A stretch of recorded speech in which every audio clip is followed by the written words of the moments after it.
Au XIIIe siècle, les forces mongoles pénètrent en Europe de l'Est. Dirigées par l'impitoyable général Barinda Khan, elles détruisent les villages et laissent les survivants s'enfuir dans les Carpates. Des vallées cachées sont devenues le dernier refuge des fuyards.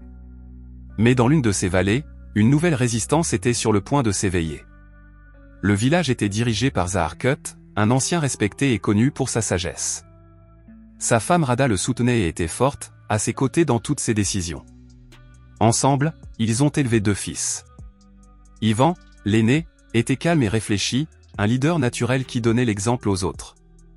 Maxime, le plus jeune, était audacieux et impulsif, mais avec un cœur noble. Les 2 frères s'entraînent très tôt à la chasse et au combat. Leur ami le plus proche, Petro, était le forgeron du village.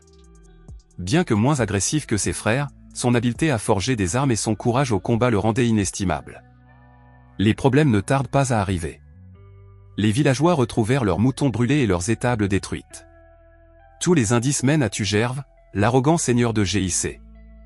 Il méprisait les montagnards et les traitait comme des paysans inférieurs à lui. Zahar sait qu'il ne peut agir seul. La tradition exigeait des conseillers, pour cela, la présence de Tugé était nécessaire. Pour l'obtenir, Zahar élabore un plan. Sous le prétexte d'une chasse à l'ours, il envoie Maxime mener une expédition et inviter Tugé à Tukia. Le lendemain matin, Maxime et Ivan conduisent un groupe de chasseurs dans la forêt. Ils suivent les traces d'un ours qui menace les villageois depuis quelque temps. Soudain, un cri de femme retentit dans un ravin. Maxime se précipite et découvre une jeune femme bien habillée coincée au fond du ravin. C'est Miroslava, la fille de Tugé. Ces cris ont réveillé un ours de sa tanière. L'animal se dirige vers elle, sentant une proie. Sans hésiter, Maxime se laisse descendre.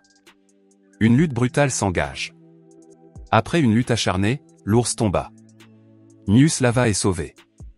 À ce moment-là, Tugé et ses gardes arrivèrent.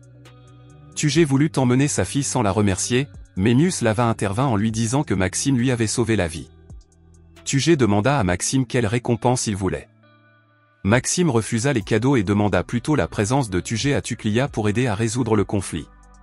Tugé rejette l'idée, ne voulant pas s'asseoir avec les villageois de la montagne.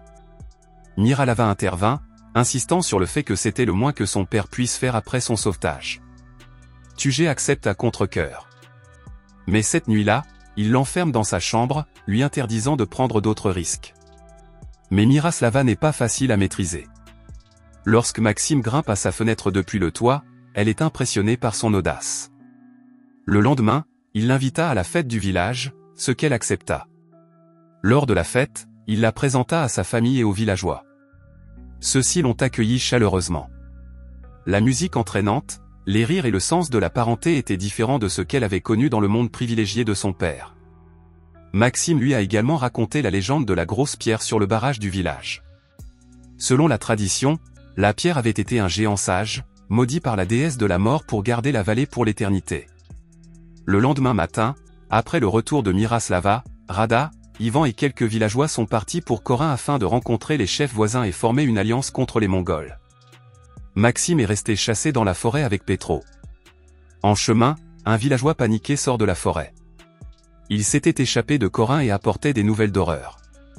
Il racontait que la ville avait été rasée par des cavaliers en armure noire qui avaient massacré sans pitié. Ils n'ont épargné ni les femmes ni les enfants. Craignant pour sa mère, Ivan ordonne à Maxime de prévenir son père à Tukia. Ce qu'ils virent à leur arrivée les choqua.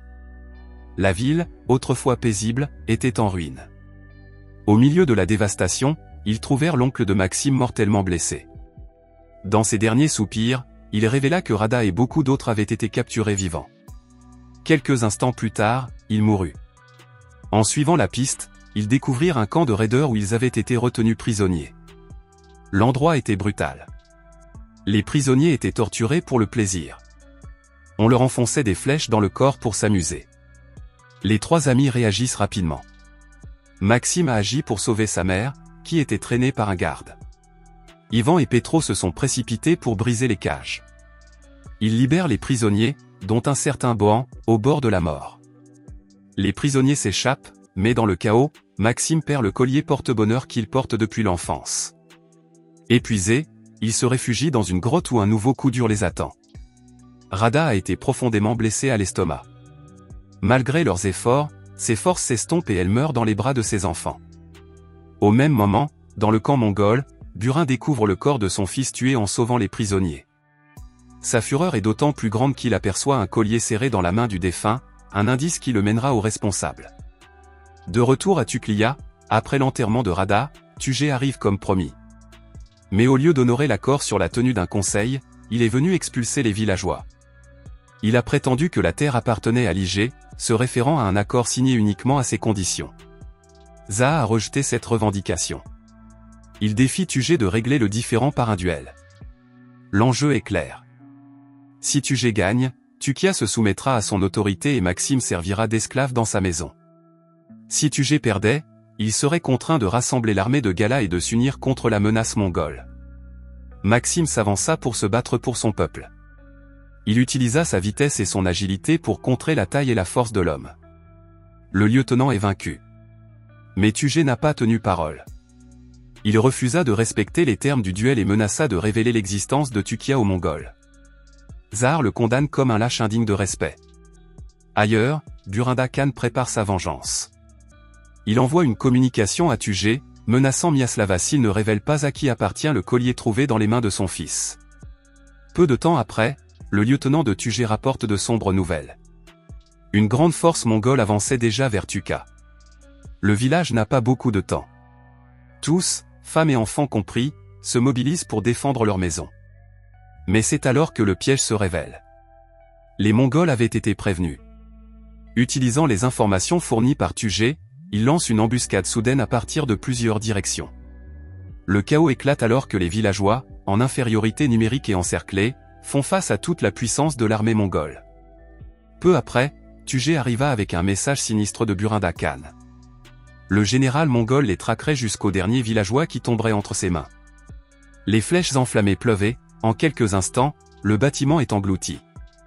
La fumée étouffait l'air tandis que le feu se propageait, menaçant d'engloutir toutes les personnes présentes. Il élabora un plan, utilisant l'épaisse fumée comme couverture pour une contre-attaque surprise. À son signal, les combattants sortirent des flammes, prenant les Mongols par surprise. La manœuvre fonctionne. Il renverse plusieurs ennemis et se libère du brasier. Burinda Khan retourne sa colère contre Tugé. Il jura de mener son armée dans les Carpates, de brûler le GIC et de détruire tout ce qui était cher à Tugé, même sa fille. À ce moment-là, Tugé comprend qu'il n'est qu'un pion aux yeux du général mongol. Pendant ce temps, Maxime et les autres retournent au village, désespérés. La blessure d'Ivan s'est avérée fatale. La flèche était empoisonnée et, malgré leurs efforts, il ne fut pas possible de le sauver. Sa mort frappe la famille Burkut de plein fouet, peu de temps après la perte de leur mère. Accablé de chagrin, Maxime tressaillit lorsque Mira s'approcha de lui. Avec le temps, cependant, il a reconnu sa loyauté et a puisé de la force dans sa présence. Elle lui donna le courage moral dont il avait besoin pour résister. Zahar finit par rassembler les villageois et les combattants encore capables de résister. Il présente un dernier plan, abandonner Tuklia et détruire le barrage de pierre. Le lendemain, des milliers de soldats mongols se déversent dans les Carpates. Maxime rassemble les derniers défenseurs et forme une dernière ligne de résistance. À son signal, il tire sur les cordes, libérant les pièges qu'ils avaient préparés. Les défenseurs résistèrent un moment. Bien que leurs armes soient rudimentaires comparées à celles des Mongols, leur détermination leur donne la force de repousser les envahisseurs. Les corps des Mongols tombés au combat remplissent le champ de bataille. Pendant ce temps, les villageois se préparent à abandonner Tukia comme prévu.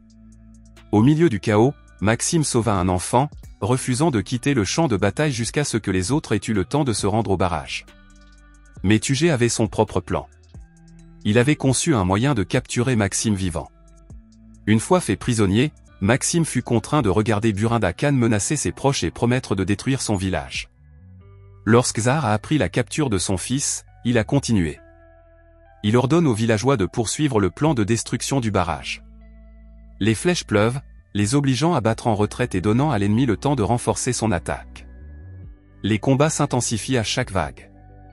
Lors d'un affrontement, Zahar est touché par une flèche. Mais au moment décisif, Petro rassembla ses dernières forces.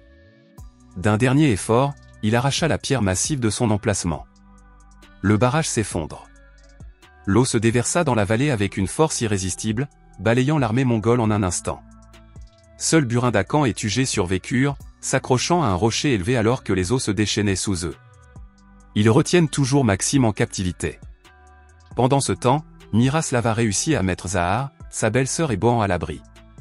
Tugé tente également d'en finir avec Burin Khan, mais le général se montre plus fort.